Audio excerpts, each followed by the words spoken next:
Vamos ali, Mateus 6,19, por favor. Então vamos lá. Diz assim: não junteis tesouros na terra, onde a traça e a ferrugem tudo consomem, e onde os ladrões minam e roubam.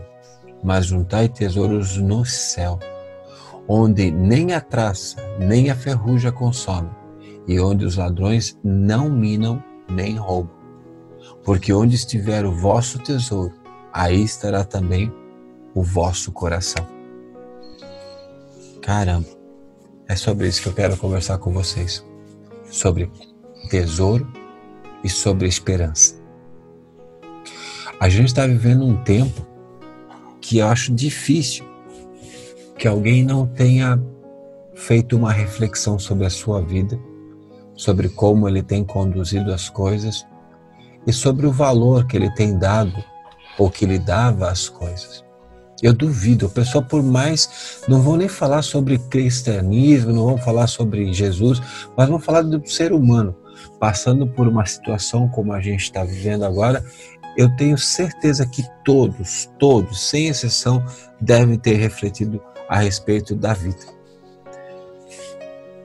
Lembrando talvez das coisas que fizeram há um mês atrás, o ano passado, talvez até aonde estava o coração. Acho que o cúmulo de tudo isso, ou seja, o fim de tudo isso é entender quais são os tesouros que a gente vinha juntando. O que a gente estava entendendo como de muito valor?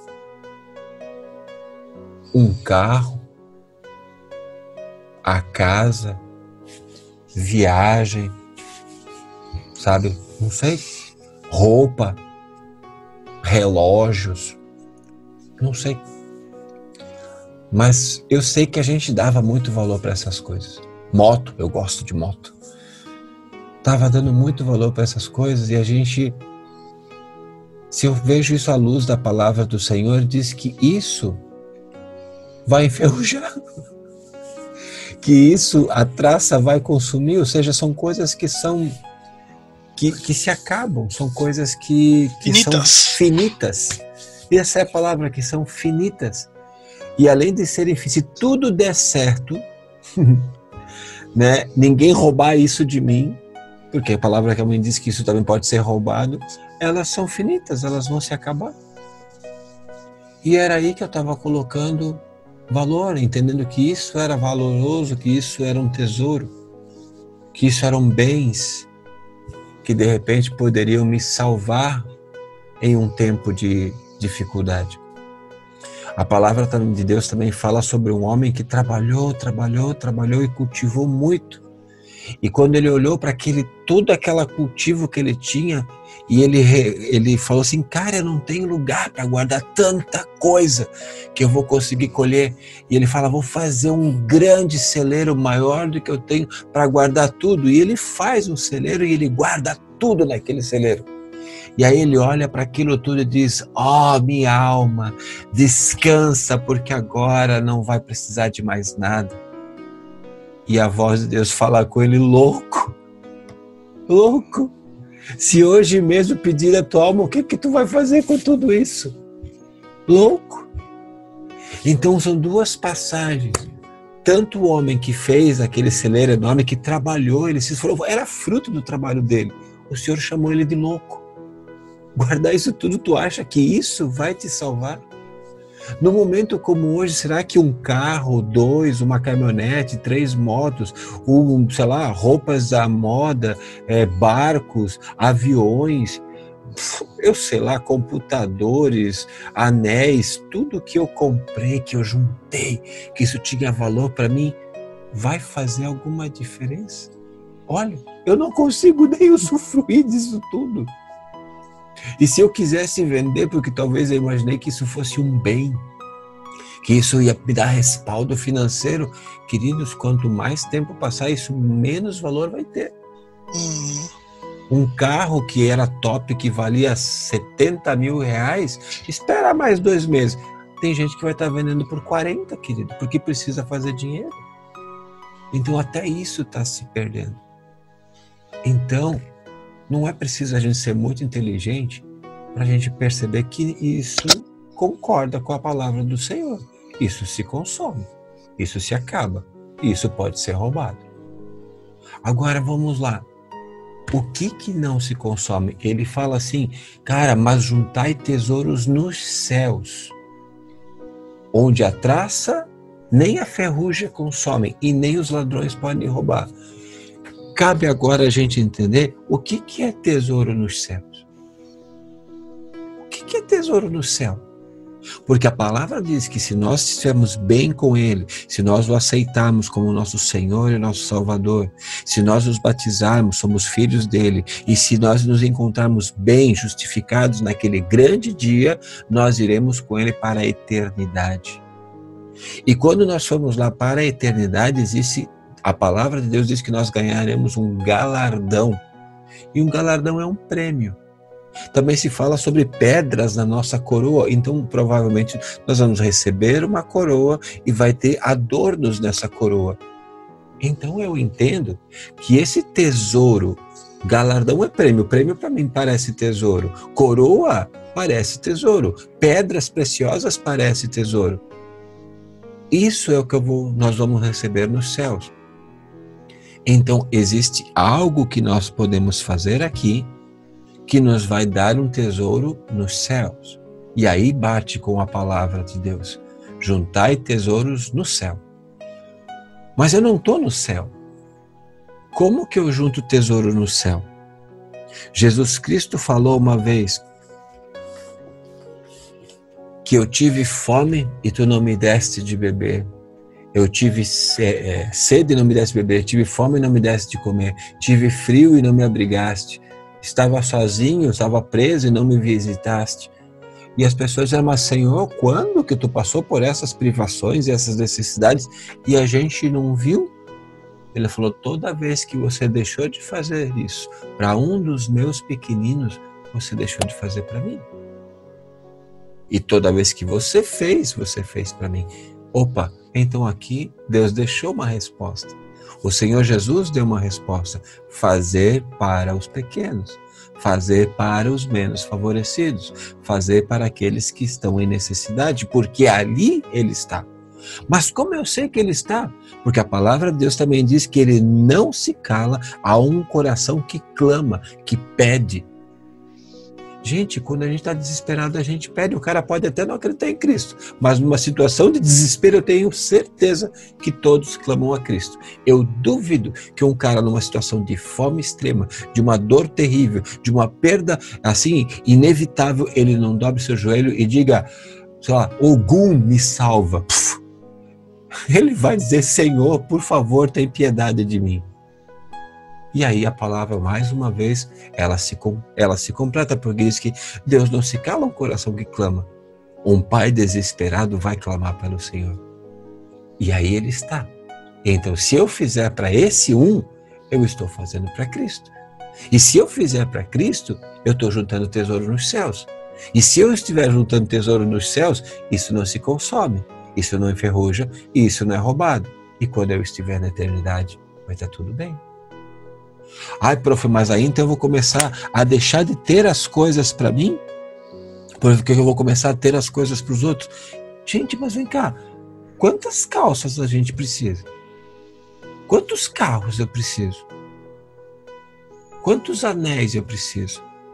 Quantos aviões, quantos barcos, quantos apartamentos? Quanto disso eu preciso? Você parar para pensar que às vezes a gente não precisa disso tudo? Mas a gente trabalha, luta, põe a nossa saúde, a nossa paz em cima disso. E depois não faz sentido. Conversa com o avô de vocês. Pergunta para ele como é que foi a curva dele. Porque é a curva de todo mundo. A gente não tinha nada, daí a gente começa a estudar e lutar, trabalhar para ter um monte de coisa. Aí tem um monte de coisa, depois tu começa a vender, porque tu diz, cara, para que eu quero tudo isso? Nossa, isso só me consome dinheiro, não tenho tempo para cuidar, eu quero só uma casinha na praia e para mim tá bom. Fala com uma pessoa mais velha. Ou eu queria estar morando no sítio ali, é só uma caminhonetinha, um carrinho, e o meu sítio para mim já estava bom demais. Ué, no começo não tinha que ter todo um monte de coisa e agora não precisa? Porque a gente nunca precisou, cara. A gente efetivamente nunca precisou. Agora, se eu tenho toda essa disposição, essa força, essa sabedoria, essa estratégia para conseguir tudo isso, já pensou que lindo? O quanto eu não conseguiria juntar como tesouro nos céus se eu continuasse com a minha casa da fazenda, meu carrinho e o que eu necessito e tudo mais que eu consegui juntar, eu conseguisse ir abençoando, abençoando, abençoando, abençoando, abençoando, abençoando. Pensa no tamanho do meu tesouro lá no céu. Eu teria vivido a minha vida sem nenhum tipo de problema ou dificuldade, sem nenhum tipo de dívidas, porque aqueles que consumiam demais estão todos apavorados, amados. Pessoas que viviam no limite. Eu ganho 15 mil reais, o cara gastava os 15 todinho, cara. O cara está desesperado. Porque quando ele olha para a vida dele, fala, cara, eu não tenho nada. Eu não tenho uma casa, eu não tenho um carro, eu não tenho uma moto, eu não tenho um barco, eu não tenho um avião. Eu não tenho nada, porque tudo isso eu estou pagando. Eu estou pagando, tudo eu estou pagando. E acontece muito assim, né? O cara tá pagando, o cara não termina de pagar. O cara já troca por outro, porque ele já quer o melhor, e assim vai, e tem aquela parcela pro resto da vida, né? Isso é um estilo do mundo, e a palavra do Senhor diz, não vos conformeis com esse mundo. Isso é um sistema de escravidão, meu querido. De escravidão, porque você está entregando a sua paz, entregando a sua saúde, entregando o seu tempo para manter um estilo de vida que, na verdade, você não precisa. Fala com o vô e com a avó. Fala com o pai de vocês para ver se eles não estão felizes da vida com a casinha paga e com um carro bonzinho para fazer as coisas e o dinheirinho para passar o mês. Não querem mais do que isso, cara. Porque na verdade é isso que precisa.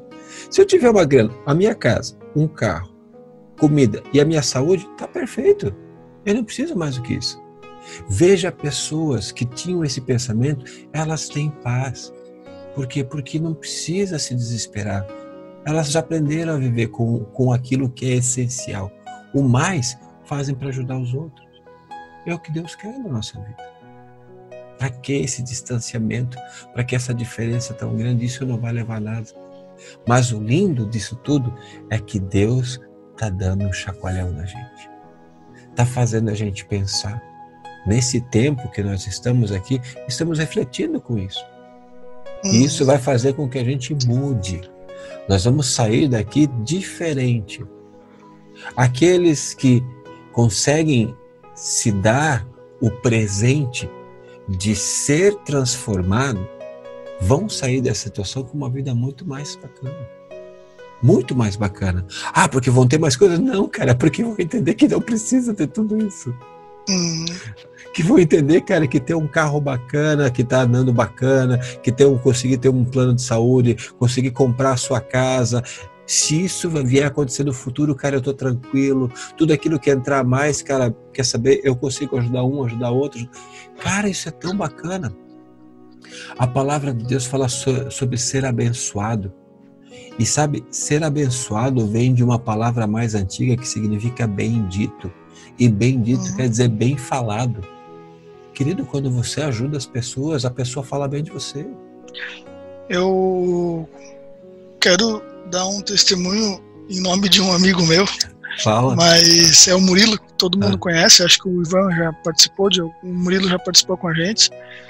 E na última vez que ele veio participar conosco, no final do ano passado, a gente falou sobre isso. A gente falou sobre na verdade, sobre ajudar os outros, e falamos sobre o que Deus fala, faça a prova de mim, né? E aí a gente falou, ao invés de você esperar, faça primeiro e depois espere a recompensa. Ou enfim, não fique pedindo, e aí se acontecer, você faz. Não, faz primeiro que vai acontecer naturalmente. E a gente falando sobre essa questão de ajudar o próximo e tal, e o professor até deu um exemplo, falou, cara, mas faz uma prova, se compromete e fala, o primeiro negócio que eu fechar amanhã, eu vou ajudar uma pessoa, por exemplo, né? E ele fez isso no começo do ano, o primeiro pedido que ele fechou, o primeiro dinheiro que entrou na empresa, ele reverteu 100% para ajudar uma pessoa. Olha que lindo. E ele falou, cara, E se ele me testemunhou, tipo assim, em fevereiro, e ele fez isso no início de janeiro. Ele falou, cara, fevereiro eu tive o recorde de faturamento da minha empresa. Olha só. Glória a Deus. Cara, assim, existem verdades. A Bíblia está recheada de verdades. E o mundo está recheado de mentiras. Quem é o dono de todo o ouro e toda a prata? Deus. Deus. A palavra diz, eu sou o dono de todo o ouro e toda a prata. Tem dificuldade dele para me abençoar? Não tem dificuldade para ele me abençoar. Se eu não coloco Deus na equação, eu estou pegando o dinheiro do mundo. Quem governa esse mundo? É o diabo. Ele pode me dar dinheiro? Pode, só que esse dinheiro não era dele. Ele está tirando de alguém para entregar para você. E isso não é bênção. Assim como ele tirou de alguém para entregar para você, ele vai tirar de você para entregar para outro. Tenha claro, tudo aquilo que Deus entregou na nossa vida, ninguém mexe. Tudo aquilo que a gente ganhou, conseguiu sem Deus na equação, a gente está fadado a perder. Faça a prova. Nosso Deus é tão parrudo, cara, que ele tem o peito para falar assim, faça a prova de mim, cara. Faça a prova de mim. E olha que lindo que esse testemunho. Então, hoje é isso que eu quero deixar para vocês. Tesouro e esperança. Porque uma pessoa que tem tesouros, ela se sente confortável, esperançosa, as coisas vão ficar bacana. Agora, onde é que está o teu coração? Porque onde estiver o teu tesouro, aí vai estar teu coração. Onde é que está teu coração? Teu coração ainda está naquele carro turbinado, como é que fala? Tunado, né? Teu coração está naquela mulher bonitona que tu quer do teu lado, teu coração está em ser visto pelos outros e bem falado. Onde é que está teu coração, querido? Porque onde tiver o teu coração, aí está teu tesouro, e onde está o teu tesouro também está teu coração. O que é tesouro para ti? Tesouro é Jesus Cristo. Tesouro é Jesus Cristo. Um dos nomes de Deus é Jeová Jireh. E Jeová Jireh significa Deus proverá. Agora olha só uma coisa. Quando Abraão sobe para sacrificar Isaac, conhecem essa passagem?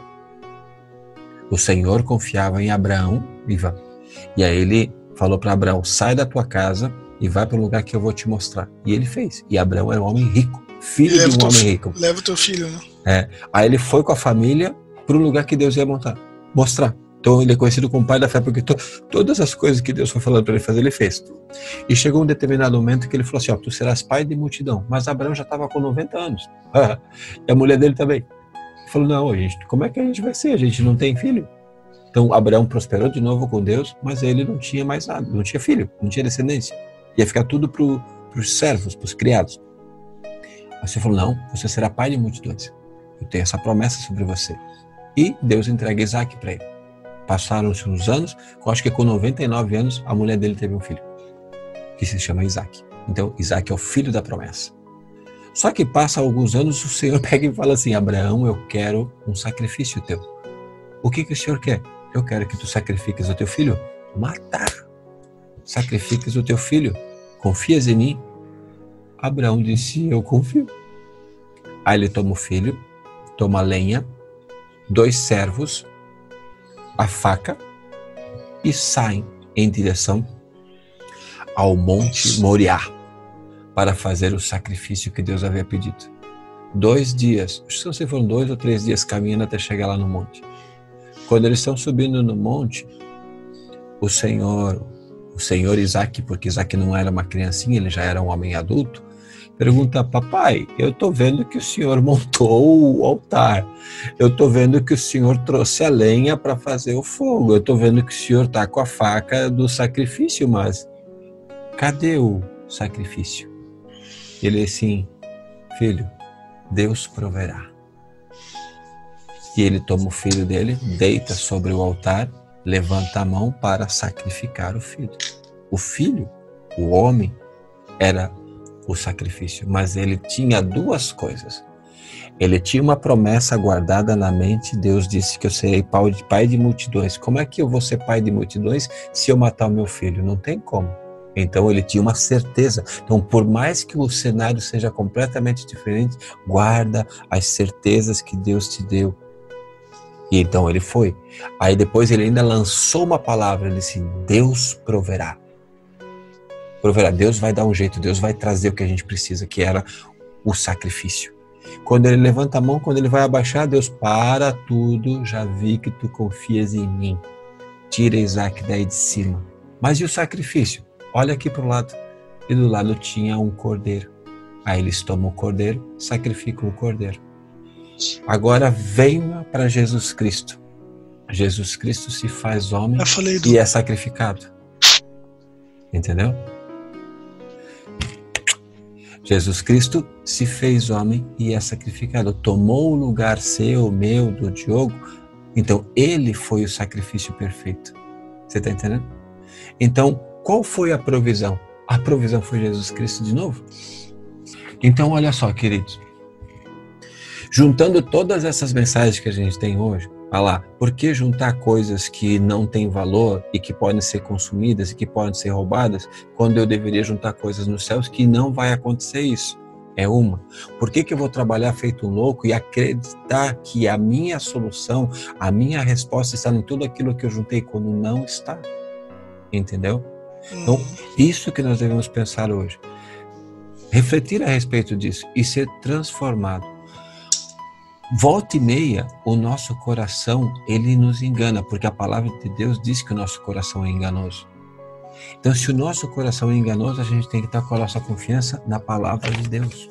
E mais do que no nosso coração. O mundo vai fazer isso conosco. Vai querer nos enganar. Mas a palavra de Deus nunca nos engana. Sempre é correta. Sempre é perfeita. Guarda isso para você. Faz uma avaliação. Onde é que está o teu coração? Onde é que está? O que tu acha que é tesouro para ti? Confronta, não comigo, mas com a palavra de Deus. Isso é tesouro para Deus? Não, não é. Então muda. Muda. Não vamos ter necessidade alguma, não vai nos faltar nada. Se nós colocarmos o Senhor como nosso provedor, nós vamos ter tudo isso. A forma que você colocar Deus na sua vida, você vai viver Deus na sua vida. Se eu pensar que Deus é um Senhor tirano que vai vir com a sua ira, eu vou viver com medo dele e vou achar que ele vai derramar a sua ira. Se eu pensar que ele é um Deus justo, eu vou ver a sua justiça. Se eu pensar que ele é um Deus e colocar ele como um Deus provedor da minha vida, ele vai ser provedor da minha vida. Entenderam? Faça isso. Guarde isso para você. Tenha isso. Mude. Mude. Mude.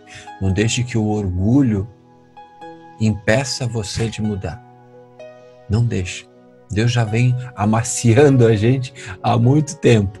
E esse é um tempo que ele é eu acho que é um pré-ai, sabe? Um pré-ai de Deus.